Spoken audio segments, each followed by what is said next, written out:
Hello and welcome to the Matt's Movie Reviews podcast. I am your host, Matthew Pejkovic, and this is episode number 610. Releasing May 30 in Australian cinemas is Unsung Hero, a faith-based biopic that tells the story of the Smallbone family in their journey from Australia to Nashville, USA, where through hard work and the power of faith and family, they would achieve success in the music industry. An incredibly inspirational and profound story that portrays the struggles endured and rewards earned while in pursuit of a dream. Unsung Hero delivers on its promise of soul-enriching entertainment for everyone. And joining me now on the podcast is the producer of Unsung Hero, Mr. Luke Smallbone. Luke, how are you? I'm good, man. Thanks for taking the time to chat with me. Quite the introduction, quite the spiel. So bravo to you. Well, it's quite the movie. And I know for yourself and for Joel and your family that this is Yeah, very much a passion project for you guys. From yeah, what I understand, this is like during your concerts, you would actually like you go on your own little spiel and yeah, talk about your own this yeah. the story of your family. When does that, talk about how you talked about your family turn into a screenplay, turn to a movie? When did the idea kind Yeah, of come yeah. across for that to happen? Yeah, so for about the last 11 or 12 years, I've shared the story from stage, as you said, and had a bunch of people that would come up and be like, man, look, you guys should write a book. I mean, this is a fascinating story. It's inspiring. It means something to me. And the truth is, Joel and I were homeschooled. So we thought, man, writing a book just sounds hard, you know? And so we thought maybe we could make a movie instead. And I actually called up, we made a movie in 2016 called Priceless. And it was kind of our first film that we'd ever made before. And I've often said, if you're crazy enough to make one film, you should at least make another one, so you can learn from your mistakes, from the first time around.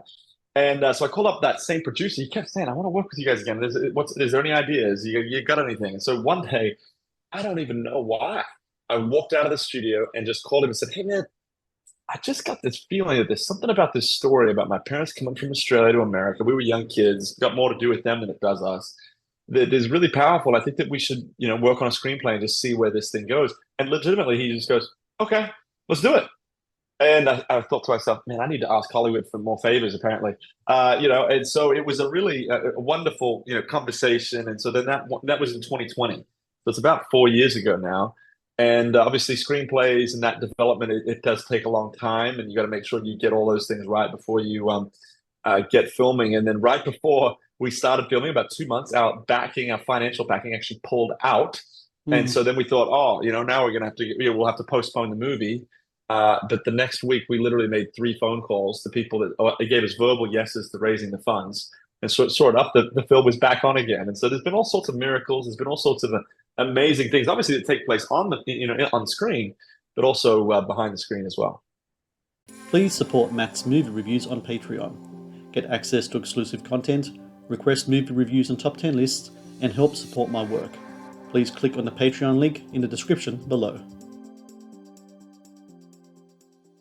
I think what really relevant and profound to a lot of people is the story regarding it being, in many ways, kind of like an immigrant story in a sort of way. Yeah, Especially here in Australia, there's a lot of people come from different countries.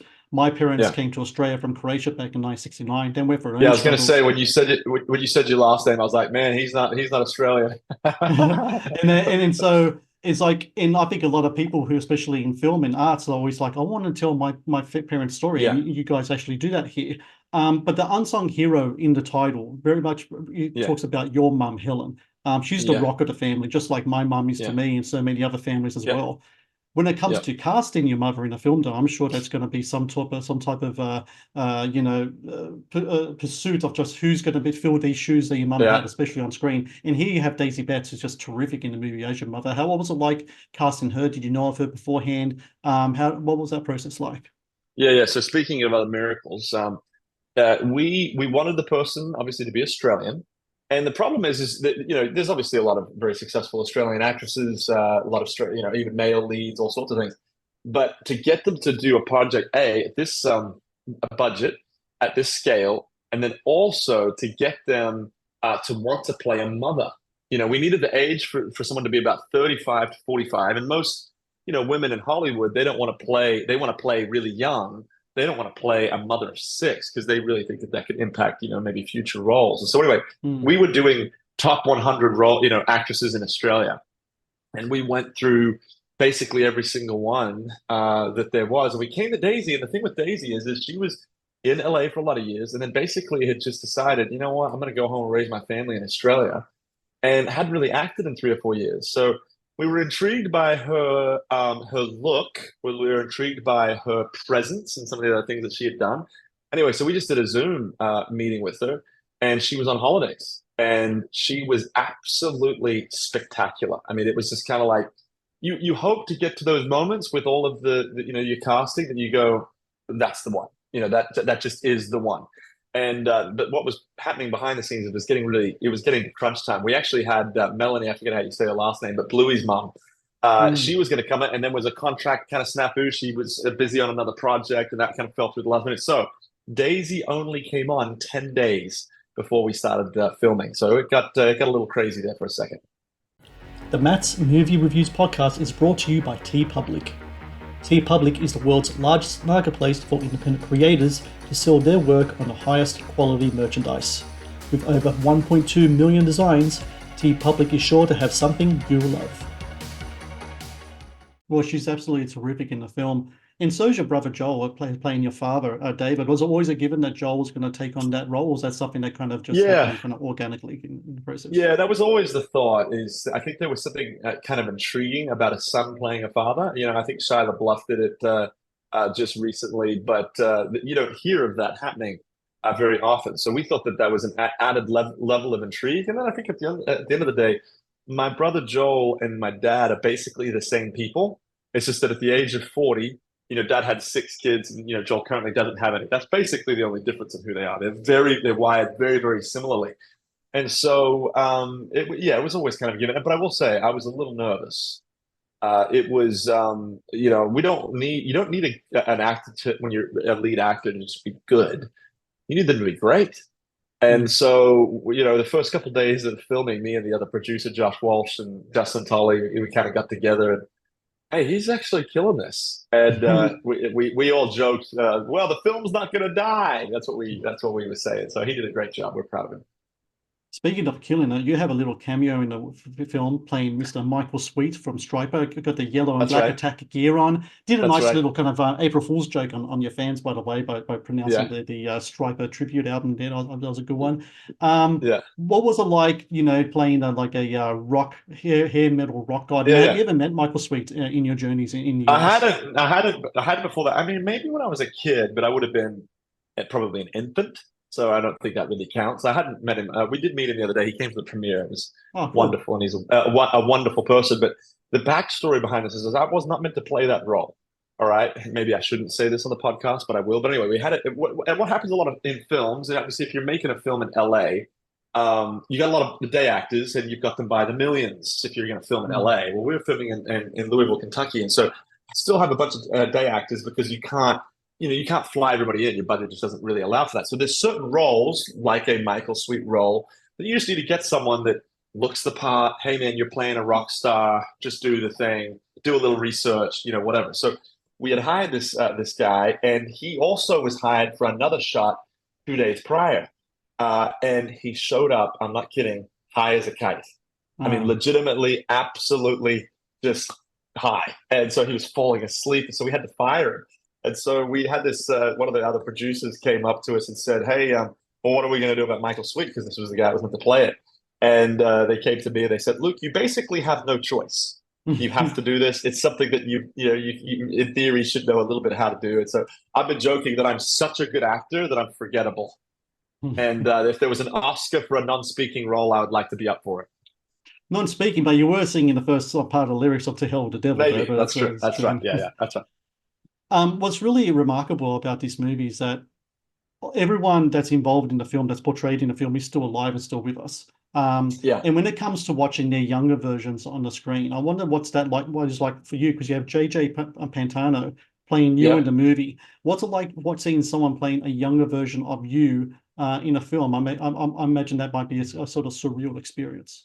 I think it is a little bit. I think that what helps for us is that I've told the story for basically. Even obviously on stage, but even just socially for 30 years. And so there becomes, when you tell a story that much, it becomes a little bit it like canonizes it in some way. You know what I mean? And so you don't view it necessarily as much as though you have all those memories. You kind of think of it as this other thing that happened. And so to see JJ play it, I mean, you got to understand that when somebody's acting as you, there's similarities, but they're doing it in their own way. You know what I mean? And so some of his little quips are things that, yes, maybe I would have said as a kid because I was a talker and I liked, talking to people, and I'm maybe not as quite as funny as he was. I'd like to think I was, but I probably wasn't. But it is a little bit surreal. I think it was probably more surreal for mom and dad because mom and Daisy's character are truly very, mom's character very, very similar to each other. My dad is actually an optimist, and Joel plays him as a little bit pessimistically. And the reason being is because that's what was going on inside of him. There was this wrestle, and I think in movies you've got to show that wrestle, otherwise it doesn't become believable. The Matt's Movie Reviews podcast is brought to you by Amazon Prime Video. One of the best on-demand streaming services available, Amazon Prime Video features exclusive Amazon originals as well as popular movies and TV shows. Watch Amazon Prime Video anytime, anywhere. Speaking of that wrestle, the early days that your family had in the US, a lot of struggle there. You guys had pretty much at the start from scratch from the beginning. There. Yeah. What do you take?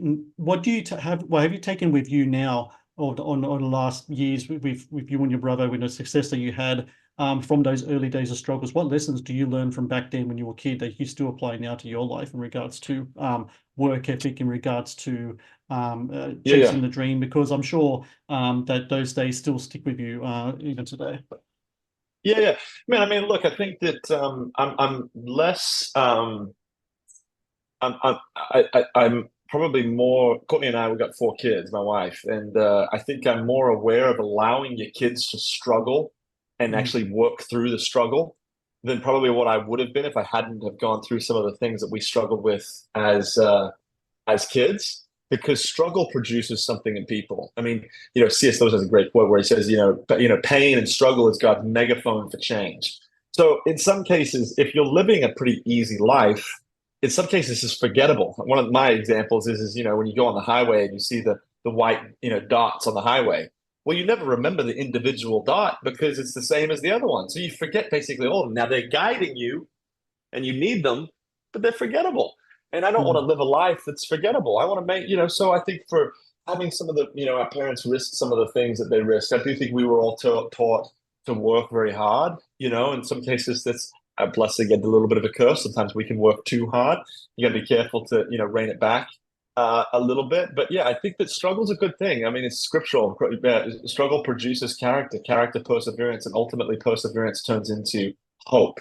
And so I think I would say to a lot of people that are even watching this, if you're going through some, measure of struggle in your life, lean into it and see what the things that God's teaching you, because it is a powerful thing to learn how to overcome disappointment, how to learn how to overcome struggle.